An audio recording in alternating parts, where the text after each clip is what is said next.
नमस्कार किसान एवं पशुपालक भाइयों, स्वागत है आपका हमारी खेती हमारे पशु यूट्यूब चैनल पर। किसान साथियों, इस समय हम आपसे बात करेंगे धान में चमक कैसे आती है। धान में चमक लाने के लिए क्या कोई दवाई है या दवाई नहीं है, इस प्रकार की जानकारी हम आपसे साझा करेंगे। हम किस प्रकार से सावधानी रखें कि हमारी जो धान की चमक है वो बरकरार रहे। तो आपको पता किसान साथियों, जब हम अपने धान को मंडी में लेके जाते हैं तो वहाँ पर जिस धान में अच्छी चमक होती है, जिस धान में वज़न होता है, उसका भाव अलग लगता है, यानी कि उसको अच्छे दाम मिलते हैं। लेकिन जिस धान में चमक कम होती है और उसमें वज़न भी कम होता है, तो उस धान के भाव कम होते हैं। जिसमें अच्छी चमक होती है उसको अच्छे भाव मिलते हैं। ये चमक किस चीज़ पर निर्भर करती है, किस प्रकार से ये चमक आती है धान में। सबसे पहले तो मैं आपको ये बताना चाहता हूँ किसान साथियों, जिस खेत में पहली बार दूसरी बार धान लगते हैं, यानी कि पहले धान ना लगे हुए हों, उस खेत में चमक ज़्यादा होती है। जिस खेत में 15-20 साल से 30 साल से धान लग रहे हैं या 40 साल से धान लग रहे हैं, उस खेत में धान में चमक अपेक्षाकृत कम होती है। करनाल, कुरुक्षेत्र, कैथल, जींद का कुछ एरिया, ये ऐसे एरिए हैं, पंजाब का एरिया है, जहाँ पे कई सालों से, बरसों से जहाँ पर धान की खेती होती है। तो इसमें जहाँ जहाँ लगातार धान की खेती होती है, वहाँ पर जो धान की चमक है वो लगातार कम होती जाती है। उसका विशेष कारण क्या है कि ज़मीन में जो पोषक तत्व होते हैं, एक ही प्रकार की खेती करने से उन एक ही प्रकार के पोषक तत्वों को फसल अवशोषित कर लेती है, उन ज़मीन में से खींच लेती है। किसान को पता भी नहीं चलता कि वे कौन सा पोषक तत्व कम हो गया है या किस पोषक तत्व की हमें ज़्यादा ज़रूरत है। तो इस प्रकार से जिन एरिया में लंबे समय से धान लग रहे हैं, उनमें चाहे वो कोई सी वैरायटी लगाएं, उससे फ़र्क नहीं पड़ता, लेकिन उनकी चमक कम होती है। जहाँ पर पिछले 2 साल से 3 साल से या 4 साल से धान लगने शुरू हुए हैं, ऐसे खेतों में, ऐसे एरिए में जो धान उगते हैं वो धान ज़्यादा चमक वाले होते हैं। ये बात हमने खुद देखी है कि भाई जहाँ पर 1-2 साल से धान लगने शुरू हुए हैं, उस खेत में धान में चमक अलग होती है। दूसरा, एक ही प्रकार की वैरायटी हम बोते हैं। मान लिया हमने PR वैरायटी बोई, बोनी किस्म के बोने से लगातार बोनी किस्म बहुत ज़्यादा ज़मीन से पोषक तत्व खींचती है। तो इसमें ये भी समस्या आती है कि हम एक ही प्रकार की अपने खेत में वैरायटी लगाते हैं, और वो वैरायटी जो हम लगाते हैं, चाहे हम उसके 126 नंबर वैरायटी है, चाहे IR 64 है, PR 106 है, लेकिन बोनी किस्म है। जो बोनी किस्म होती है उसकी वैरायटी को छोड़ के, जैसे हम उसमें बासमती बोई, उससे भी कुछ हद तक फ़र्क रहता है। अगर हम उसमें और कोई सी वैरायटी लगाते हैं बीच में दूसरी, तो उससे फ़र्क रहता है। दूसरी बात किसान साथियों, जो सबसे ज़रूरी बात है, धान में बाली आने पर, धान में बालियाँ निकलने पर किसी भी प्रकार के कीटनाशक का प्रयोग ना करें। ये बात मैंने पहले भी आप लोगों को साझा करी थी कि वे धान में बाली निकलने के बाद में किसी भी कीटनाशक दवाई का स्प्रे ना करें। अगर ज़रूरी हो तो आप उसको रेती में, बालू रेत में मिला के डाल सकते हैं, लेकिन उसका स्प्रे अगर आपने मारा है तो आम तौर पर दाने पर उसका असर पड़ता है। दाना दागल होता है उससे, बेद जिसको बोलते हैं बदरंगा, दाना दागल हो जाता है उससे। तो ये कुछ छोटी छोटी बातें किसान साथियों। अब हम बात करेंगे कि क्या कोई दवाई है जो धान के चमक को दोबारा से लौटा दे। ऐसी कोई दवाई नहीं है।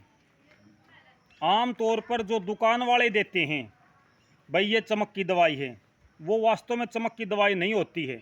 वो दवाई कीटनाशक दवाई के साथ में दी जाती है कि भाई जो कीटनाशक दवाई है वो धान के कलर पर, मैंने कहा ना कि भाई धान की बालियाँ निकलने पर स्प्रे ना मारो कीटनाशक का, वो उस कीटनाशक स्प्रे के असर को कम करने में मदद करती है।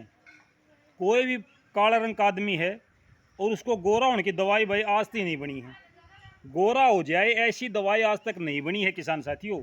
तो ये धान का मामला है, धान का मामला में ऐसी कोई दवाई नहीं है। टिल्ट नाम की दवाई है, एक टिल्ट, उसका प्रयोग करने से कुछ हद तक आपका धान की चमक बढ़ सकती है, कुछ हद तक बढ़ सकती है। बहुत सी दवाइयाँ मार्केट में मिलेंगी आपने, लेकिन आप एक बात देखो एक आधा किलो में वही दवाई का प्रयोग करो, आधा किलो में ना करो। अकेली दवाई का प्रयोग कर दो भाई। 1 किलो में आपने 2 हिस्से कर दिए, आधा में हमने चमक की दवाई मारी, आधा में नहीं मारी। आप देखना किसान साथियों, कोई फर्क नहीं पड़ेगा, ना उसमें चमक आवे ना उस दूसरे की घटे, दोनों सेम हो जाएंगी। तो फिर चमक की दवाई कहाँ से आई? लोग जिद लगाते हैं, आवे है चमक का स्प्राव है, मैंने मारा 1 नंबर की जीरी थी मेरी। भाई जी चमक की दवाई कोई नहीं बनी है। डॉक्टर जो हमारे कृषि विशेषज्ञ हैं वो साफ मना करते हैं कि धान में चमक की कोई दवाई नहीं है कि इससे चमक आ जाएगी। आपने सभी पोषक तत्व दिए हैं, सभी प्रकार की आपकी ज़मीन अच्छी है, पानी अच्छा है, आपने 1-2 साल से लगानी शुरू करी है, तो आपकी धान में अच्छी चमक होगी। अगर आप 20-30 साल से 40 साल से लगा रहे हो तो आपकी धान की चमक लगातार कम होती जाती है। अगर ऐसी दवाई होती तो हमारे से पहले जो लोग धान लगा रहे 40 साल से, वो इसका प्रयोग करते और हमारे से अच्छी चमक वाली जीरी वो मार्केट में लेके आते। मैंने कई मंडियाँ देखी हैं जहाँ पे पुराने समय से धान की खरीद फरोख्त होती है। कुछ मंडियाँ अब ऐसी बनी हैं जिसमें धान की खरीद फरोख्त शुरू हुई है, क्योंकि कपास का एरिया लगातार कम होता जा रहा है, धान का एरिया बढ़ता जा रहा है। तो जहाँ धान का एरिया पहले से था वहाँ पर मंडियों में जाके देखो, और जहाँ नई मंडियाँ अब बनी है धान के लिए वहाँ पे जाके देखो, आपको अंतर स्पष्ट नज़र आएगा कि भाई इसमें अंतर है। जो नई मंडियां हैं वहाँ का धान जब पुरानी मंडियों में जाता है, मान लिया भिवानी साइड का या जहाँ अब नए धान उगाने शुरू करें लोगों ने, उस एरिए का धान अगर वहाँ जाए जहाँ पर पहले से ये मंडियां हैं 20-30-50 साल से, तो वहाँ पर आपको खुद पता चल जाएगा कि भाई यहाँ की जो धान की क्वालिटी है वो हमारे धान से कम है। तो किसान साथियों, मैं आपसे यही कह रहा हूँ कि भाई ऐसी कोई दवाई नहीं है जो धान में चमक ला दे। आपका सतर्क रहना, और कुछ सुझाव हैं जो मैंने आपको बताया है कि भाई धान में आप कोई भी कीटनाशक का, हाँ फंगस की दवाई आप डाल सकते हो, सेविक या बीम की दवाई डाल सकते हो, उससे धान पर कोई फर्क नहीं पड़ता। जिन खेतों में ज़मीन अक्सारीय है या ज़मीन कलर है, रेई की है, थोड़ी पीएच मान ज़्यादा है, उन खेतों में आम तौर पर दाना दागल होता है। ये बात आप नोट कर लेना। उनमें दाना दागल होने से क्या होता है कि भाई उसमें बालियां जो निकलती हैं उसी का दाना वहीं पर दागल हो जाता है। फिर हम सोचते हैं कि भाई मेरा दाना दागल कैसे होया। जो खेत अक्सारीय है, अगर कोई दवाई है जो धान के चमक को बढ़ाती है, तो अक्सारीय ज़मीन में उसका प्रयोग करो, ताकि हमें पता चले और हम विश्वास कर सकें कि हाँ भाई कोई दवाई है। भाई कंपनियां हैं अपनी दवाई बेचती हैं। बहुत से भाई कमेंट में लिखेंगे कि नहीं जी आप तो गलत बता रहे हो, मैंने पिछला साल यूज करी थी, अच्छा रिजल्ट आया था। भाई मैं किसी भाई के साथ जिद नहीं लगाता, जो भाई इस बात से सहमत है अच्छी बात है। तो किसान साथियों, ये थी जानकारी धान के बारे में। मौसम की जानकारी मैं आपको देना चाहूँ थोड़ी सी, क्योंकि दोपहर को मैं आपको ज़्यादा जानकारी देता हूँ। किसान साथियों, मौसम बिल्कुल बदला हुआ है, बिल्कुल बदला हुआ है। कल बहुत से एरिए में हल्की से मध्यम दर्जे की बारिश हुई, लेकिन वो मेंढक उछाल बारिश थी भाई। कहीं कहीं पर बारिश हो रही थी, कहीं पर नहीं हो रही थी। और जो रात का मौसम रहा है और जो कल दोपहर बाद का मौसम रहा है, हवा का रुख बदला था। कल आपने देखा है पश्चिमी की उत्तर पश्चिमी हवा चली है, हवा ने एकदम करवट बदल ली है। अगर ये हवा चली तो वह भयंकर बारिश ला सकती है, मैं आपको बता देता हूँ। तो किसान साथियों, यही जानकारी मैं आपसे साझा करना चाहता था, और बाकी की बात आपको करेंगे दोपहर को मौसम की जानकारी वाली वीडियो में। तब तक नमस्कार, जय हिंद।